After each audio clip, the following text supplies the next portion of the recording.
Hi hello மக்களே. இது வந்து பார்த்திங்கன்னா நம்ம தைப்பூசத்தன்னைக்கு முருகரை பார்த்தது தான். பிரபலமான கோவில் தான் எங்கே, நம்ம வடபழனி முருகன் கோவில்.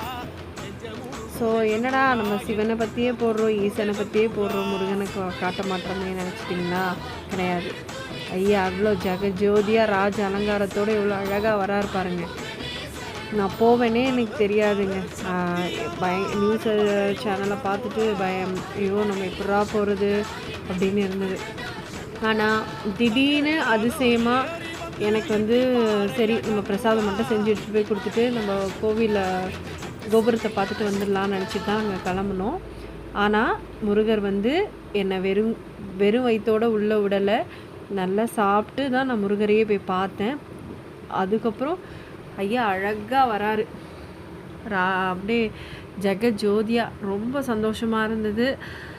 அது மட்டும் இல்லாமல் கொஞ்சம் நாங்கள் பிரசாதம் செஞ்சுட்டு போயிருந்தோம், அதை கொடுத்தோம். மன நிறைவாக இருந்தது. என்னடா தைப்பூசத்தை அதுவும் நம்ம கோயிலுக்கு போகாமல் இருக்கோமே, முருகரை பார்க்காம எப்படி, ரொம்ப கஷ்டமாக இருந்தது.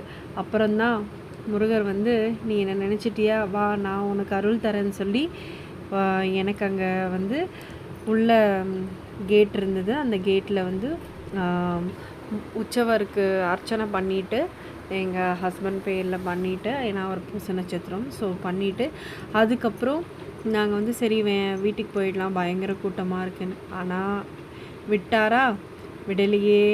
வாமான்னு என்னை எங்கள் குடும்பத்துக்கே அவர் வந்து காட்சி கொடுத்துட்டாரு. ரொம்ப குறைவான டைம்லேயே. அது ரொம்ப அதிசயமாக இருந்தது ஒன்று. ரெண்டாவது, நான் எப்பயுமே சின்ன வயசுலேருந்து நாங்கள் தாங்க போவேன். ஆனால் இப்போ இந்த கூட்டங்கள் அதிகமாகிட்டதுனால நான் அந்த கூட்டமாக இருக்கிற கோயிலுக்கே ரொம்ப விரும்பி போக மாட்டேன். நான் கூட்டம் இல்லாத டைமில் தான் நான் போவேன். ஸோ என்னடா நம்மளால் போக முடியலையே. சின்ன வயசுலேருந்து எல்லாம் பர்த்டே, கல்யாண நாள் எல்லாத்துக்குமே நாங்கள் அங்கே தான் போவோம். போய் பார்க்க முடியலையே முருகரை, என்னடா இப்படி இருக்கே. கிட்ட வரைக்கும் முருகரை போய் நாங்கள் பார்த்துட்டு வருவோம். அந்த மாதிரிலாம் வாய்ப்பு வந்து சின்ன வயசில் எனக்கு கிடச்சிது.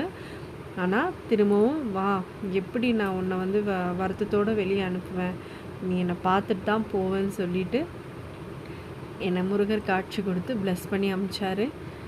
என்னோடய பிக்சர்லேயே பாருங்கள், அவ்வளோ சந்தோஷமாக ஃபோட்டோ போஸ்ட் கொடுத்துருப்போம். ரொம்ப நல்லா இருந்ததுங்க. அதுதான், அவரோட அருள் எப்பயும் இருக்கும், வேலும் மயிலும் எல்லாரையும் காக்கும். கண்டிப்பாக நம்ம சேனலில் ஃபாலோ பண்ணுங்கள், லைக் பண்ணுங்கள், சப்ஸ்கிரைப் பண்ணுங்கள். நன்றி.